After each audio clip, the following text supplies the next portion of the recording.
تیتر اول امشب: کشته شدن یک نفر در جریان اعتراضها به بی‌آبی در خوزستان به ضرب گلوله. ادامه تظاهرات در شهرهای مختلف استان. از کرخه تا کارون چطور یکی از استانهای پررودخانه ایران چنین به بی‌آبی و خشکسالی دچار شده؟ همزمان با افزایش خشونت‌ها و کشتار در افغانستان، دور تازه مذاکرات طالبان و دولت در دوحه. در زیر ذره‌بین خواهیم دید که طالبان که هستند، از کجا آمدند، از کجا حمایت می‌شوند و چطور بعد از 20 سال حضور نظامی آمریکا هنوز پابرجایند. و بارش شدید و بی‌سابقه باران و سیل در غرب اروپا فاجعه آفریده. حدود 160 نفر در آلمان و بلژیک کشته شدند. به تیتر اول خوش آمدید.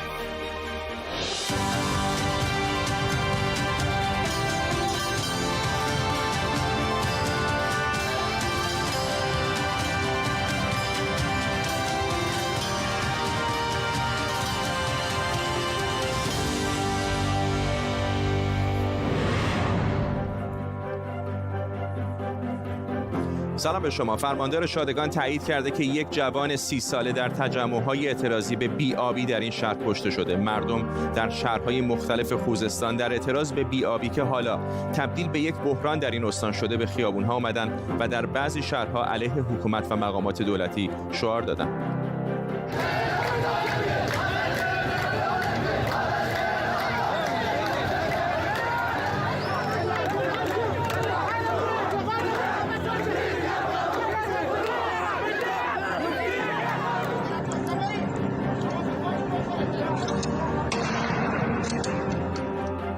همزمان با ادامه اعتراضات، استاندار خوزستان از تشکیل جلسه سران سه قوه برای مدیریت و حل این بحران خبر داده. در طول برنامه به کمک تیمی از کارشناسان و خبرنگاران آخرین تحولات در خوزستان و خبرهای دیگر رو دنبال می‌کنیم. اما شاید بد نباشه ابتدا با هم نگاهی به وضعیت و نقشه آبی استان خوزستان بندازیم. خوزستان یکی از استان‌های ایرانه که رودخانه‌های نسبتاً زیادی داره.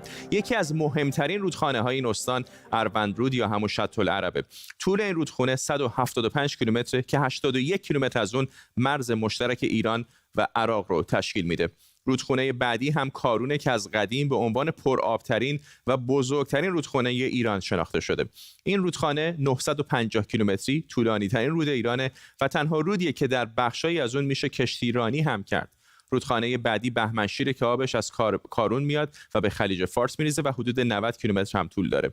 یک رودخانه دیگه مهم رود دزه است که از رشته کوههای زاگرس سرچشمه میگیره و همیشه نقش مهمی در اقتصاد مناطق شمالی خوزستان داشته. مارون هم یکی دیگر از رودخانه‌های جنوب غرب ایرانه که از ارتفاعات زاگرس در استان کوهگیلیر و بویراحمد سرچشمه میگیره و با عبور از بهبهان و آقاجری در استان خوزستان جریان پیدا میکنه و از یه جای به بعد میشه رود جراحی که به تالاب شادگان و در نهایت به خلیج فارس میریزه. رود جراحی با 438 کیلومتر طول به عنوان 11مین رود طولانی ایران شناخته میشه. رود زهره یا هندیجان هم از ارتفاعات استان فارس سرچشمه میگیره و بعد از گذشتن از شهرهای این استان و همینطور کوهگیلیر و بویراحمد به استان خوزستان میرسه و نهایتاً به خلیج فارس. یک رودخانه دیگر این استان هم کرخه است. رود کرخه سومین رود بلند ایران بعد از کارون و سفید رود از کوههای زاگرس سرچشمه میگیره و با گذشتن از یک مسیر 750 کیلومتری به تالاب هورالعظیم در مرز ایران و عراق میرسه.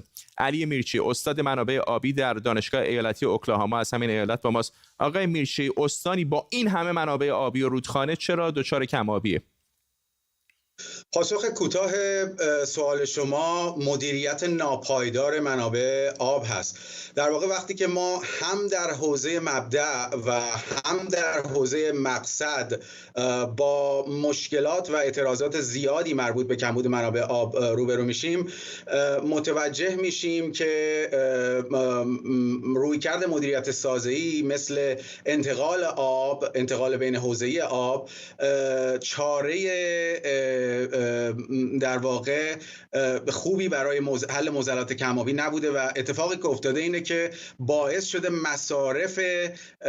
مصارف زیادی در قسمت فلات مرکزی ایران شکل بگیره و طی سالها ما از سرشاخه‌های کارون و منابع آبی خوزستان به واسطه پروژه‌های انتقال آب ورودی رودخانه زاینده رود رو دو برابر کردیم. اما چگونه است که وقتی که این اتفاق افتاده حتی در حوزه مقصد ما میبینیم که شرایط سفره‌های آب زیرزمینی بسیار بد هست و همینطور در مبدأ ما اعتراضات آبی رو میبینیم و متاسفانه اخبار ناگواری که در طی این اعتراضات حتی یکی از هموطنانمون جانش رو از دست داده. بنابراین مدیریت ناپایدار منابع آب، فقدان یک نگاه جامع آینده نگر باعث میشه که ما نتونیم با منابع آبیمون رو به خوبی مدیریت کنیم و مدیریت تقاضا رو و یا در واقع اتکا بر منابع آبی رو به صورتی برنامه‌ریزی بکنیم که بتونیم نیازهای اقتصادی اجتماعی رو با در نظر گرفتن عدالت محیط زیستی و عدالت اقتصادی اجتماعی به خوبی انجام بدیم. آقای میرچی، حالا منابع آب شیرین به کنار، خیلی از کشورهای همون حوزه خلیج فارس حتی آب خلیج فارس رو از طریق نمک زدایی شیرین میکنن. میخوام بپرسم این اصلا چقدر امکان عملی داره در جای مثل ایران و آیا میتونه یک آلترناتیو باشه واسه شرایط فعلی؟ طبیعتاً با وضعیت موجود وقتی که استانهای حاشیه آبهای آزاد رو در نظر بگیریم، این یک گزینه فنی میتونه به عنوان یکی از گزینه‌ها در مجموعه راهکارهایی که ما برای مدیریت کم آبی داریم در نظر گرفته بشه. البته مسائل خاص خودشو داره، بحث‌های مربوط به انرژی، هزینه و مدیریت پساب شور. اما راهکارهای دیگه‌ای هم هست که در ایران باید بهش توجه بکنیم. مثلا بازچرخانی آب، به صورتی که ما از آب به صورت یک کالای یک بار مصرف استفاده نکنیم، همینطور به روز رسانی الگوهای کش و به صورت جامع‌تر فاصله گرفتن از اتکا بر منابع آبی برای تامین فرصت‌های شغلی. چون ما میتونیم اگر واقع نگر باشیم ببینیم که ما برای تامین مصارف شرب که ما کمبود آب نداریم، باید ببینیم که از این آب برای تامین مشاغل و کارهای اقتصادی و اجتماعی به چه صورتی استفاده میکنیم و از اون راهکارها فاصله بگیریم، به سمت راهکارهایی بریم که اتکای کمتری بر روی منابع آبی داشته باشن. ممنونم از شما علی میرچی از دانشگاه ایالتی اوکلاهاما.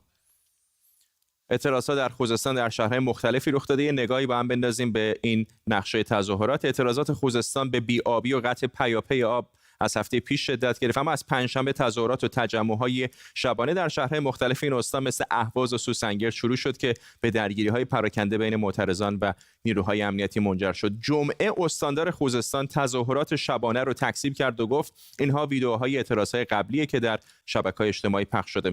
همین حرفا خشم معترضان رو بیشتر کرد. در همین حال عبدالله ایزدپناه رئیس مجمع نمایندگان خوزستان در مجلس گفته امنیت استان خوزستان به دلیل تصمیم‌های غلط مسئولان به خطر افتاده. همین دیشب معترضان دوباره در شهرهای مختلف استان به خیابون‌ها آمدند و در بعضی جاها حتی شعار سرنگونی حکومت سر دادند. در بعضی از شهرها ماموران امنیتی به مردم تیراندازی کردند و در شادگان 1 نفر کشته شده.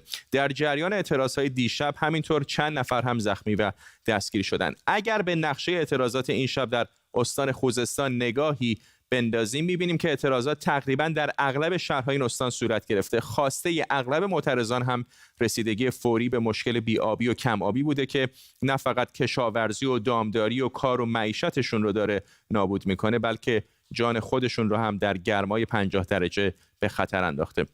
یوسف عزیزی بنی‌طرف روزنامه‌نگار و فعال سیاسی از لندن با ماست. آقای بنی‌طرف، میدونم که شما شرایط خوزستان رو دارید از نزدیک دنبال میکنید. الان آخرین وضعیت تظاهرات و اعتراضات به این بی‌آبی چطور هست؟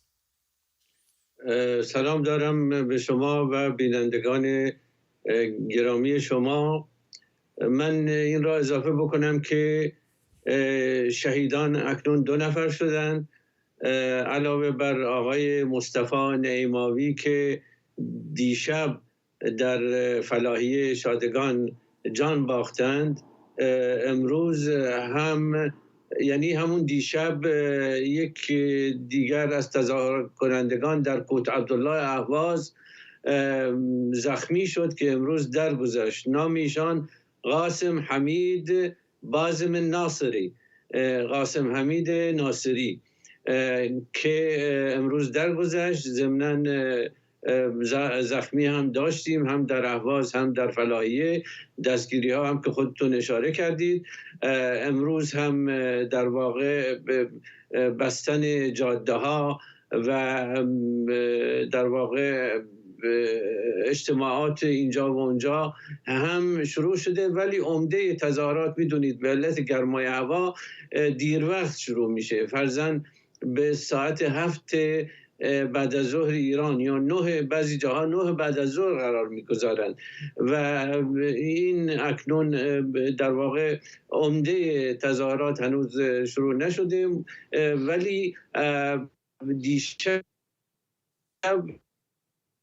علاهی هموشادگان نبرد خیابانی بوده، تظاهر کنندگان با نیروهای انتظامی خیابان به خیابان درگیر می شدن و به همین علت هم یک نفر کشته شد و یک کودک هم بر اثر گاز اشک‌آور زخمی شد. در این گرمای بی سابقه بی آبی هم خب همه رو کلافه کرده. مسئولان استانی، مسئولان دولت مرکزی چه میگن؟ ببینید صحبت‌های کارشناس، مهمان کارشناستون خب روی هم رفته دقیق بود، منتها ایشون ابا دارند که صحبت از نبود عدالت اجتماعی و عدالت محیط زیستی کردند ایشان. من باید بگم که این بی‌عدالتی تا حد آپارتاید رسیده، به این معنا که حالا خوشسالی هست، میگن در همه ایران هست، منتها حکومتگران یک استان را قربانی یکی دو استان کبیری کردند. یک استان به قول خودشون زرخیز و پر از ثروت زیرزمینی و روزمینی و خدمات و برق و آب و همه اینها، به این ترتیب که این همه سد ساختند از دوره رفسنجانی. این سدها علاوه بر مقاصد اقتصادی مقاصد سیاسی هم داشته، یعنی حاکمیت ایران همیشه مایل بوده که عرب زدایی بکنه از استان، چون میدونید اکثریت جمعیت این استان حدود 74% عرب هستند و این همیشه براشون دغدغه خاطر بوده، هم در دوره پهلوی و هم در دوره جمهوری اسلامی. رفسنجانی در واقع این همه صد را ساخت، فقط جنبه اقتصادی نداشته، این نتیجهش و اضافه بکنید این نقش شرکت استعماری ملی نفت ایران که اکنون به تاراج هورالعظیم، نفت و گاز هورالعظیم پرداخته همراه با شرکت‌های چینی و اساساً 12,000 نفر ساکنان هورالعظیم یعنی شهروندان ایرانی، شهروندان عرب را در اون منطقه در واقع به گرسنگی و تشنگی کشانده، اضافه بر آن همه روستاهای مسیر، یعنی از جنوب دسفول و جنوب شوشتر و اینها گرفته تا هور، همه اینها خسارت‌ها و زیان‌های فراوانی دیدند که به هر حال هدف این راهبرد حکومت مرکزی ایران در واقع کوچ دادن مردم عرب از اونجاست و تغییر جمعیت. ممنونم از شما. یوسف عزیزی بنی طرف، روزنامه‌نگار فعال سیاسی از لندن با ما.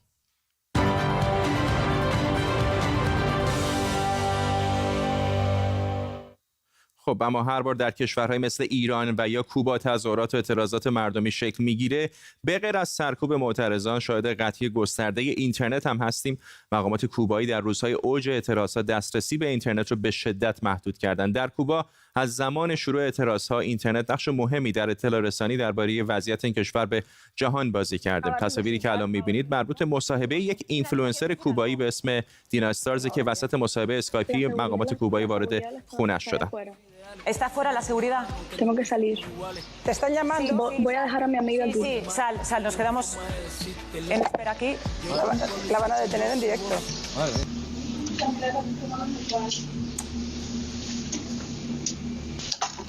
این تصاویری که دیدید مربوط به لحظه ورود نیروهای امنیتی به خانه خانم استارز. خانم استارز البته حالا آزاد شده و از روز چهارشنبه هم دسترسی به اینترنت کم و بیش به حالت قبلیش در کوبا برگشته. ایالات متحده آمریکا گفته به دنبال راه‌های کمک به مردم کوبا برای دسترسی بدون مشکل به اینترنت. امین ثابتی پژوهشگر اینترنت از لندن همراه ماست. آقای ثابتی، در جریان تظاهرات ایران هم من یادم هست موقعی که دسترسی به اینترنت رو محدود کرده بودن خیلی‌ها داشتن نگاه می‌کردن به آمریکا که آیا راهکاری میتونه فراهم بکنه برای معترضان در ایران تا به اینترنت آزاد دسترسی پیدا بکنن. کوبا که در همسایگی آمریکا هست، بار دیگر آمریکا گفته که دنبال راههایی هست. واقعا از نظر فنی چه راهی وجود داره که در کشورهای مثل کوبا و ایران در شرایط خاص بشه اینترنت آزاد رو فراهم کرد؟ از نظر فنی اول از همه بگم که نکنید سیاستمدارا در سرتاسر دنیا، حالا چه آمریکا باشه چه تو ایران باشه، یه سری آمال آرزو دارن که این آمال آرزو بر طبق واقعیت ممکن نباشه. مثلا همین داستانی که شما گفتید، حالا آقای بایدن گفته که اینترنت دنبال راه حل‌هایی هستن. این در حقیقت این راه حل‌های مشخص ساده ای نیستش. مثلا اگر در مورد اینترنت ماهواره‌ای بخوایم صحبت کنیم، اینترنت ماهواره‌ای مشکلی که دو تا مشکل اساسی داره که فکر کنم تو برنامه گذشته‌تون در موردش صحبت کردم. مشکل اولش این هستش که شما هزینه‌شو کی میخواد بده، و مورد دوم این هستش که چون فضای در حقیقت فضای فرکانسی در اختیار کشورها هستش مثل کوبا مثل ایران، به محض اینکه کاربر اطلاعات از خونش ارسال کنه از طریق ماهواره به یه ماهواره دیگه، میتونن دقیقاً مکان کاربر رو شناسایی کنن و همونجوری که تو همین ویدیو هم نشون دادید برن در خونه کاربر در بزنن و بگن تشریف بیارید شما چرا اطلاعات فرستادید. و خب تو ایران هم مثالای مختلفی داشتیم در گذشته که افراد به دلیل همین استفاده خیلی کم از اینترنت ماهواره یا حتی تلفن ماهواره‌ای به جرم جاسوسی دستگیر شدن.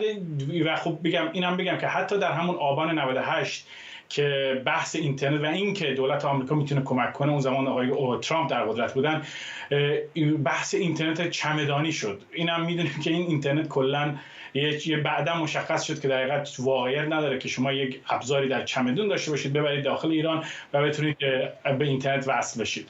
ممنونم از شما امین ثابتی، کارشناس امنیت اینترنت از لندن با ما.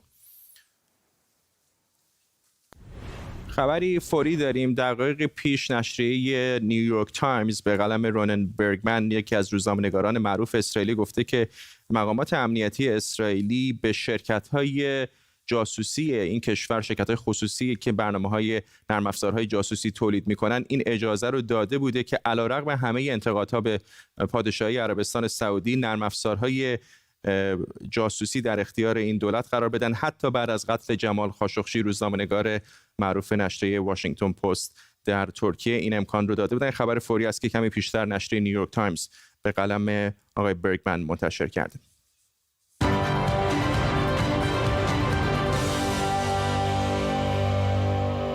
بیننده تیتر اول شنبه هستید. تیتر اول شنبه تا چهارشنبه ساعت 8 شب پخش میشه. اگر ابتدای برنامه رو از دست دادید، نگاهی دوباره بکنیم به سرخط خبرهای مهم. دیشب در دومین شب اعتراضها به بی‌آبی در خوزستان، یک جوان 30 ساله در شادگان کشته شد. سرپرست فرمانداری شادگان این خبر رو تایید کرده، اما اون رو به افراد اغتشاشگر نسبت داده. جدیدترین دور مذاکرات بین طالبان و دولت کابل در دوحه قطر شروع شده. دولت افغانستان به رهبری عبدالله و طالبان به رهبری ملا برادر در این نشست حضور دارند. امشب در زیر ذره‌بین تاریخچه عملکرد و حمایت‌ها از طالبان رو بررسی می‌کنیم و می‌بینیم که چطور بعد از 20 سال حضور آمریکا هنوز اونها در افغانستان جولان میدن. و مرگ حدود 160 نفر در آلمان و بلژیک در نتیجه سیلی بی سابقه. 1300 نفر هم همچنان مفقودند.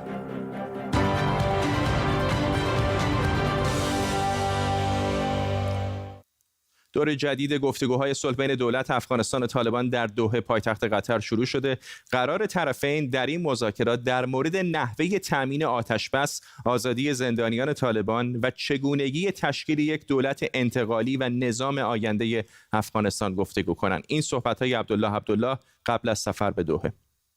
از طرف جمهوری اسلامی افغانستان یک هیئت همشمول عازم قطر است. تعدادی از اعضای محترم هیئت قبلا در قطر تشریف دارند و تعدادی هم با ما همراه هستند. روز در چندین ولایت افغانستان جنگ با شدت دوام دارد. اما سوال شما این خواهد بود که جنگ با شدت دوام داره، شما میرید درباره صلح گپ میزنید. بله، چون جنگ با شدت دوام داره، چون این جنگ تنها امروز نیست، 42 سال است که در این کشور ما ادامه داشته و صدها هزار نفر قربانی از مردم ما گرفته. ان شاء الله امیدوار هستیم که طرف تحریک طالبان این یک فرصت بدانند و این هم بدانند که ادامه جنگ یا به این که گرفتن یک ولسوالی یا مناطق، اینا نتیجه صلح در کشور نمیشه. نتیجه صلح فقط از میز مذاکره به دست میاد.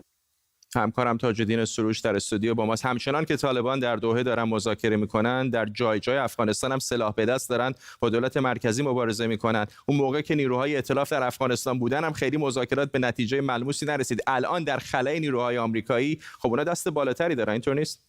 دست بالا داره فرداد، از آمریکا تا افغانستان تا عبدالله تا کرزی، همه کس اتفاق دارن که جنگ افغانستان راه حل نظامی نداره. اما اون طرف اگر میبینیم راه حل سیاسیش هم آسان نیست. وقت اگر از 1 تا 10 نمره بتیم 1 ممکن و 10 ناممکن بسازیم، شماره 9 احتمالش است که افغانستان در شرایط شماره 9 قرار داشته باشه با اینکه توافق صورت نگیره با طالبان. حالا آقای عبدالله در شرایط به دوحه رفته که مثلا اختلاف دیدگاه ها فوق العاده زیاد است.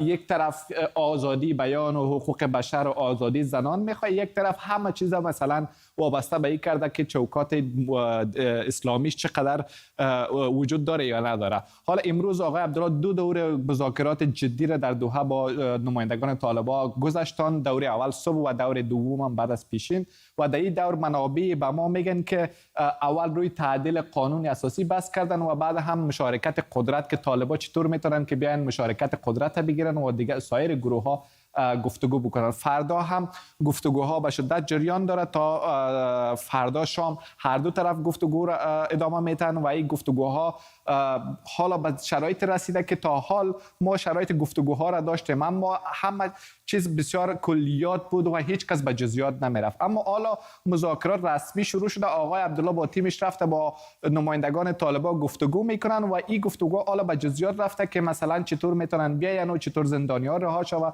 و چطور میتونن که یک فضای حکومت ایجاد بکنن. اما همه از اینها فعلا در حد یک طرح مسئله است، هیچ توافقی هنوز حاصل نشده. ممنونم از تو تاج‌الدین سروش، همکارم اینجا در استودیو با ما. در زیر ذره‌بین امشب میگن زمان رو نمیشه به عقب برد، اما در همسایگی ایران در افغانستان انگار زمان 20 سال عقب رفته و شاید در آینده نزدیک طالبان همسایه ایران بشه. امشب طالبان رو زیر ذره‌بین میبریم.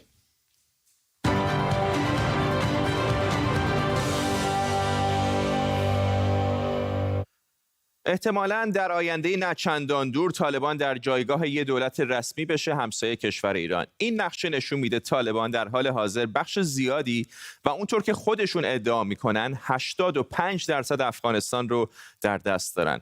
این هم جالبه که فقط 3 کشور در دوران زمامداری طالبان اونها رو به رسمیت شناختن: عربستان سعودی، امارات متحده و پاکستان. اما ببینیم طالبان کیان، از کجا آمدن و چه کسانی ازشون حمایت میکنن. سال 1373 شمسی ملا عمر به همراه 50 طلبه گروه طالبان رو در قندهار پایه‌گذاری کرد. چشم راست ملا عمر که سال 68 در جنگ با شوروی نابینا شد، خودش بخشی از تاریخ طالبانه. سال 1358 شوروی سابق برای تقویت دولت چپگرای افغانستان به این کشور حمله کرد. چریک‌های افغان به نام مجاهدین حدود 9 سال برای بیرون کردن نیروهای شوروی جنگیدند. در طی این سالها مجاهدین افغان از کشورهای مثل پاکستان، عربستان سعودی و آمریکا کمک‌های مالی گرفتند. سالهای بعد از عقب نشینی شوروی از خاک افغانستان، اوضاع آشوب بود و جنگ داخلی بین قبیله‌های افغان شروع شد. طالبان شهر به شهر از قندهار پیشروی کرد و سال 75 کابل رو تصرف کرد. افغانستان تحت حکمرانی طالبان امارت اسلامی افغانستان نام گرفت و از همون ابتدا اجرای سختگیرانه قوانین اسلامی به سبک طالبانی شروع شد.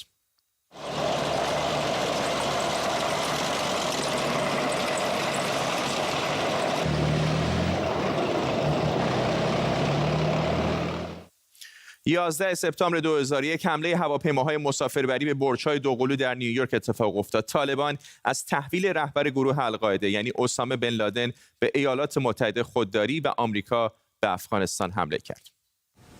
More than 2 weeks ago, I gave Taliban leaders a series of clear and specific demands: close terrorist training camps, hand over leaders of the Al-Qaeda network, and return all foreign nationals, including American citizens unjustly detained in your country. None of these demands were met, and now the Taliban will pay a price.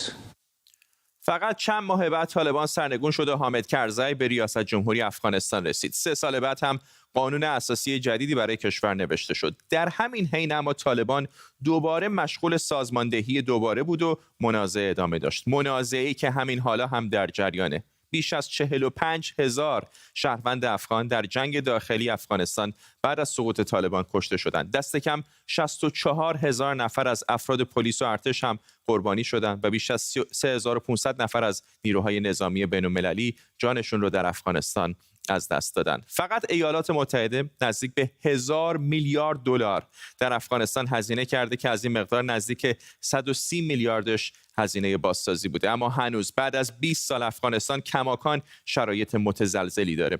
طالبان با تشکیلاتی کاملا سازمان یافته در ناآرامی افغانستان نقش مهمی داشته. تشکیلاتی در قد و قواره یک دولت. هبت الله آخوندزاده که بهش امیرالمومنین میگن رهبر طالبانه. شورای رهبری با 26 عضو هم زیر نظرش فعالیت میکنه و در رده پایینتر کمیسیون‌های مختلف قرار دارن. کمیسیون‌های مثل کمیسیون مالی، نظامی و اطلاعاتی. حتی یک شعبه بین‌المللی در قطر دارن. طالبان همینطور سیستم قضایی خودش رو داره. حدود 85,000 سرباز تمام وقت داره و قرارگاه‌های آموزش نظامیش در جای جای افغانستان برقراره. میشه گفت طالبان در افغانستان دولتی موازی و قدرتمند تشکیل داده.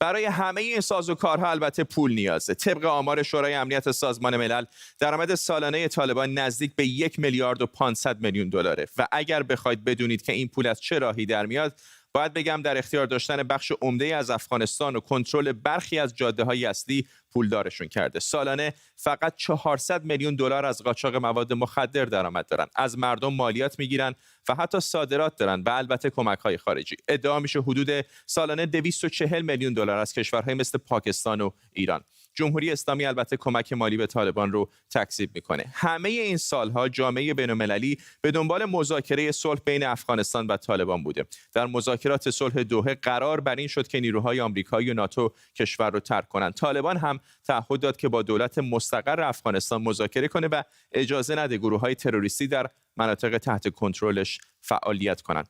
طی 45 روز بعد از مذاکرات صلح طالبان 4500 حمله علیه نیروهای دولتی افغانستان انجام داده. یعنی 70% بیشتر از همین بازه زمانی در سال پیش از اون. حالا روسیه، ایران و پاکستان به دنبال پر کردن خلأ ایجاد شده به خاطر خروج نیروهای نظامی آمریکان. و البته طالبان دشمن ایران هم هست. حداقل هزینه آغاز دوباره جنگ داخلی در افغانستان یعنی بی خانمان شدن بسیاری از مردم و مهاجرت حدود 1 میلیون افغان به ایران. یکی از باشندگان محل که این تصویر را به تلونیوز فرستاده است میگوید که طالبان این زن را به اتهام اینکه بر موتورسایکل همسر خواهرش سوار شده بود و نزد دکتر میرفت لطکوب کردند. این رویداد این مقایسه بین حقوق زنان هنگام در قدرت بودن طالبان و سالهای بعد از سرنگونی اونها. سال 83 کمتر از 10% دختران افغان در مقطع ابتدایی درس می‌خوندند. سال 96 33%. امید به زندگی در میان زنان هنگام سقوط طالبان 56 سال بود و در سال 96 10 سال بیشتر شد. و برای مثال همین پارسال 21% کارمندان دولت افغانستان زن بودند. در دوران حکمرانی طالبان این عدد 0 بود. حالا بعد از 20 سال که نیروهای نظامی خارجی در حال خروج از افغانستانند، طالبان هر روز قدرتمندتر میشه. گروهی که شاید حالا این فرصت رو داره که به رویای دیرینه‌شون یعنی برقراری قانون ناب اسلام در سراسر افغانستان جامعه عمل بپوشونه.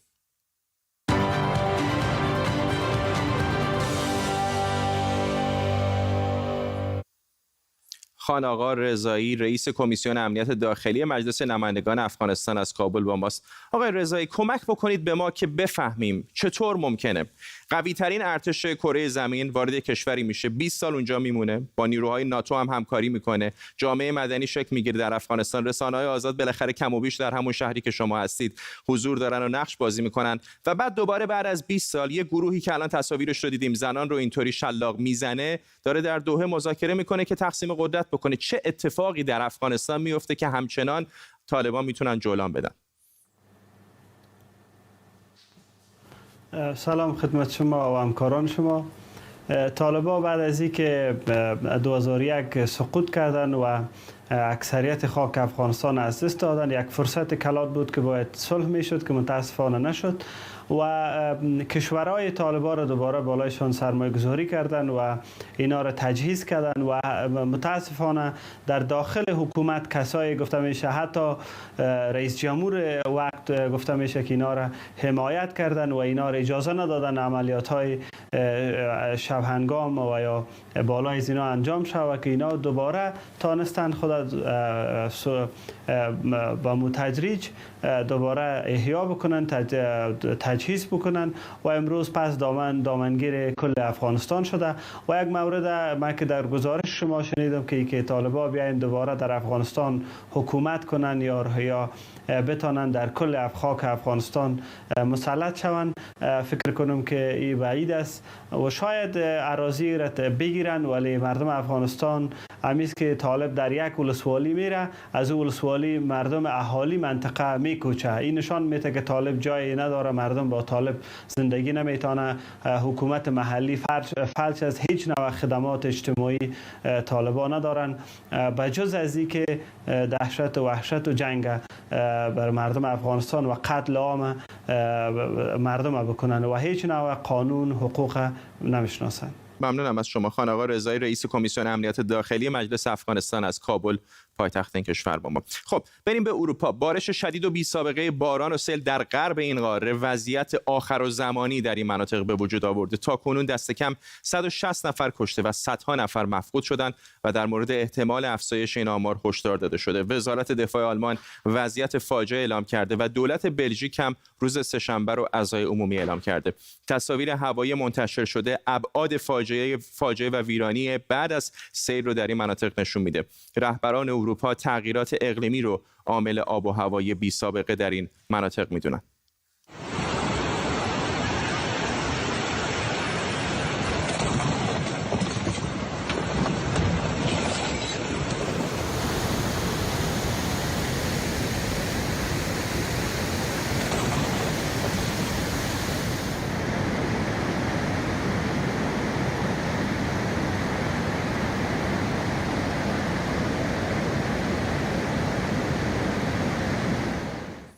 همکارم احمد صمدی از منطقه آوایلر در غرب آلمان که شاهد این سیل‌ها بوده با ماست. احمد، باور نکردنی تصاویری که آدم می‌بینه و تعداد کشته در قلب اروپا، جایی که آدم فکر می‌کنه بالاخره یک حداقل‌هایی وجود داره، یعنی یک مکانیزم‌هایی در دولت وجود داره که اجازه ندن دست کم اینقدر آدم کشته بشه. آخرین وضعیت اونجا چطور هست؟ ساکنان محلی چه میگن؟ دولت چه میگه؟ فراد، من از اولین ساعت‌های امروز در همین منطقه آیروایل هستم که در ایالت رایلند فالز هست و پشت سر من اگه ببینی اینجا گورستان خودروهای کهنه و فرسوده نیست. اینا همه ماشین‌های نوعی هستند که در همین خیابون آب با ارتفاع بیش از 2 متر اونها رو به این سمت کشونده و خب این که تا به این لحظه اعلام میشه بیش از 160 نفر، یعنی 162 نفر آمار دقیق هست، 135 نفر در ایالت در آلمان و 27 نفر هم در شهرهای مرزی بلژیک کشته شدن. این نشون میده که عمق فاجعه بسیار بسیار بالا هستش. این حادثه واقعا پیش بینی نشده بوده، یعنی بیشتر جاها یک سد شکسته و وقتی سد میشکنه ارتفاع آب در اون منطقه به 8 متر رسیده و طبیعیه که اینجا دیگه نمیشه جلوی این خشم طبیعت رو گرفت و همونطور که تو گفتی و بسیار از مسئولان جهانی بهش اشاره میکنن، تغییرات اقلیمی متاسفانه داره بشر رو تحت تاثیر خودش قرار میده. تا به این لحظه در همین شهری که من هستم گفته میشه چیزی در حدود 63 نفر جان خودشون رو از دست دادن، 700 نفر در همین شهر مجروح شدن و خب در شهرهای دیگه هم تعداد زیاده. در همین منطقه‌ای که من هستم، در همین آیروایله که مناطق پشتی اینجا هستش و در واقع یک منطقه کوهستانی هست و با بسیاری از روستاها 1200 نفر هنوز مفقود هستن و نمیشه اونها رو پیدا کرد. اینجا واقعا اوضاع بسیار بسیار دراماتیک هست و من واقعا از صبح که اینجا هستم حال درست حسابی ندارم و امیدوارم که خب وضعیت به گونه دیگه‌ای پیش بره.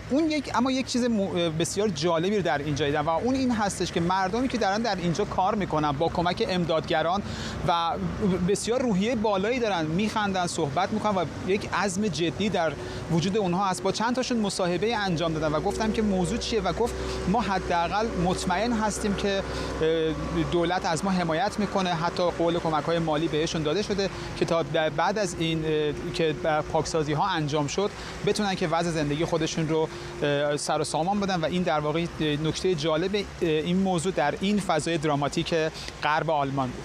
ممنونم از تو همکارم احمد صمدی از منطقه آوایلر در غرب آلمان با ما. منصور سهرابی پژوهشگر اکولوژی از شهر کیل هم در آلمان به ما اضافه شده. آقای سهرابی، اول میخوام ازتون بپرسم چطور میشه که پیش بینی نمی‌کنن چنین سیلابی رو در یک کشور پیشرفته مثل آلمان که دست کم از مردم محلی بخوان که منطقه رو ترک بکنن؟ خدمت شما عرض کنم که پیش بینی شده بود که با بارندگی شدیدی خواهد بود، منتها پیش بینی نشده بود که شدت بارندگی چنین بی سابقه هست. یعنی شما در نظر بگیرید در 200 سال اخیر این میزان بارش رو نداشتیم. به این دلیل اینکه بتونیم بگیم 100% میزان بارشی هست، هنوز بشر به اون امکاناتی دسترسی پیدا نکرده که میزان کامل بارش رو عنوان بکنه، ولی هشدارهایی داده شده بود. مقامات اروپایی میگن که تغییرات اقلیمی باعث سیل‌های این چنینی شده. وقتی خود حجم سیل و میزان بارندگی رو نمیتونن با قطعیت بگن، چطور با قطعیت میگن که تغییرات اقلیمی باعثش شده؟ ببینید وقتی که ما در 200 سال اخیر چنین بارندگی رو نداشتیم و از یه طرفی میزان درجه حرارت به شدت افزایش پیدا کرده، با افزایش درجه حرارت فشار هوا تغییر پیدا میکنه و گنبدهای حرارتی تشکیل میشه. از یه طرفی هم با افزایش هر درجه حرارت 7% هوا رطوبت بیشتری رو میتونه جذب بکنه. وقتی که ما درجه حرارتمون بالا میره، کمبود فشار اشباع داریم، یعنی برای اینکه هوا اشباع بشه رطوبت بسیار زیادی رو لازم خواهد داشت. حالا میتونه این رطوبت رو نگه بداره در جاهایی که دما کماکان بالاتر میره، در جاهایی که دما پایین‌تر میاد میتونه به صورت بارش اونو پایین بیاره. لذا ما با تغییر اقلیم که مواجه میشیم در حقیقت میتونیم بگیم که در بعضی از جاها به دلیل افزایش درجه حرارت رطوبت در هوا حفظ میشه، ما خشکسالی داریم. در بعضی از جاها با تغییر درجه حرارت اون رطوبت میتونه آزاد بشه و ما بارندگی شدید رو داریم. شما در نظر بگیرید در یک منطقه غایترشاید در آلمان در طی 9 ساعت 207 میلیمتر بارندگی داشتیم، بی سابقه است. اینو مقایسه بکنید با سیلی که ما در سال 98 در ایران داشتیم. در پل دختر در 24 ساعت ما فقط 108 میلیمتر بارندگی داشتیم که اونجا هم فاجعه ایجاد شد. اینجا حدود 207 میلیمتر بارندگی بوده. لذا میشه گفت که تغییرات اقلیمی هست و شرایطی که ما تا به امروز شاهدش نبودیم. دلیل دیگه ای نمیشه برای این آورد. ممنونم از شما. منصور سهرابی پژوهشگر اکولوژی از شهر کیل در آلمان. امروز از چرخه صحبت کردیم. اجازه بدید به نزدیکی راین هم بریم. تصاویر زنده داریم از شهر کوبلنز در غرب آلمان. تصاویری که می‌بینید مربوط به رود راین هست که آبش بسیار بالا اومده و این نگرانی وجود داره که ابعاد این فاجعه خیلی بیشتر از این چیزی که هست هم بشه. همونطور که پیشترم بهتون گفتم نزدیک 160 نفر کشته شدن، صدها نفر همچنان مفقود هستند و بسیاری در شهرهای مختلف آلمان به خصوص در غرب این کشور و همینطور در بلژیک و حتی لوکزامبورگ دچار مشکل شدن. دولت هلند هم گفته که این به خاطر شرایط اقلیمی هستش که چنین سیلاب و بارندگی شدیدی رو در غرب اروپا شاهد هستیم. تصاویر زنده رو می‌بینید از غرب آلمان، رودخانه راین. خب از اینجا بریم به سمت دیگر دنیا. عربستان سعودی مراسم حج تمتع امسال از امروز و زیر سایه همهگیری کرونا با شمار محدودی زائر ساکن عربستان آغاز شده. تصاویری که می‌بینید تصاویر زنده هست از مکه. این دومین سالیه که مراسم حج به این شکل محدود برگزار میشه. حج تمتع امسال فقط با حضور 60,000 مسلمان سعودی و خارجی ساکن عربستان برگزار میشه که برای شرکت در این مراسم مذهبی تحت شرایطی خاص انتخاب شدن. تمام زائران هر دو دوز واکسن رو دریافت کردن و تست کرونا اونها هم حتما باید منفی باشه. سال 2019 و قبل از شیوع کرونا بیش از 2,500,000 مسلمان از سراسر جهان در مراسم حج شرکت کردن. تصاویر زنده از مکه می‌بینید، هرچند ارتباط ماهواره ما با مکه دچار مشکل هست. مراسم اختتامیه 74مین جشنواره فیلم کن تا ساعتی دیگه برگزار میشه و برندگان مهمترین جشنواره سینمایی جهان معلوم میشن. همه منتظرن تا ببینن دست چه کسی امشب به نخل طلای کن میرسه. فیلم قهرمان، آخرین ساخته اصغر فرهادی و همینطور امیر جدیدی بازیگر این فیلم امشب شانس برنده شدن رو دارن، هرچند که بعضی از منتقدان فیلم به یکی دو فیلم دیگه ستاره‌های بیشتری دادن. جشنواره‌ای که با دادن جایزه 1 عمر دستاورد هنری به جودی فاستر ستاره سینمای آمریکا آغاز شد، چیزی نمونده تا به انتهای خودش برسه. 74مین جشنواره فیلم کن برای ما ایرانی‌ها جشنواره فوق‌العاده مهمی هستش، چرا که ایران در 3 بخش متفاوت 3 نماینده داره. فیلم قهرمان اصغر فرهادی در بخش رقابت اصلی، فیلم ارتودنسی ساخته محمد رضا میغانی در بخش رقابت اصلی فیلم کوتاه و همینطور نخستین ساخته بلند پناه پناهی که میتونه جایزه دوربین طلایی رو با خودش به خانه ببره. در بخش رقابت اصلی شانس اصغر فرهادی خیلی بالاست، چرا که تا همین لحظه منتقدین 4 نخل طلا به اون دادن. ولی خب امشب باید دیدش که داوران هیئت ژوری چه تصمیمی میگیرن. اگه بخوام از فیلم‌های مهم دیگه‌ای که در طول این مدت پخش شده، اکران شده و نظر مخاطبین و منتقدین رو جلب کرده بگم، اول میپردازم به فیلم انت ساخته لیوس کاقس فرانسوی که اولین ساخته‌ای هستش که در اصل زبان انگلیسی هستش با بازی مقیون کاتیات و ادم درایور. فیلم موزیکالی هستش که شانس بالایی داره برای برنده شدن، همینطور 2 بازیگر میتونن جایزه بهترین بازیگر رو از آن خودشون کنن. فیلم دیگه ای که دوباره 3 تا نخل گرفته فیلم ریوزو کاماگوچی ژاپنی به نام درایو مای کار هستش. اون فیلم هم شانس خوب و بالایی داره. اما از اون ور بندیتای پول فرهوفن هلندی رو داریم که البته محصول مشترک فرانسه و هلند هستش. این فیلم بسیار پرهزینه ساخته شده و میتونه در مراسم امشب جایزه ببره و مورد توجه قرار بگیره. آرام بلندپز بود، همکارم از محل جشنواره فستیوال فیلم کن در جنوب فرانسه. اما قبل از خداحافظی، امروز 17 ژوئیه 26 تیر روز جهانی ایموجی ها از اواخر دهه 90 میلادی پا به دنیای ما گذاشتن و بخشی از زندگی روزمره ما شدن. این روزها همه عادت کردیم به جای اینکه کلی وقت بذاریم برای تماس گرفتن و پیغام گذاشتن، یه دونه از این ایموجی ها برای همدیگه میفرستیم. بالاخره بیشتر از 3000 تا ایموجی برای نشون دادن حال و احوال و احساساتمون و اینکه کجا هستیم و چه میکنیم باید کافی باشه. به این ترتیب میرسیم به پایان تیتر اول امشب. تا فردا همین موقع، بدرود.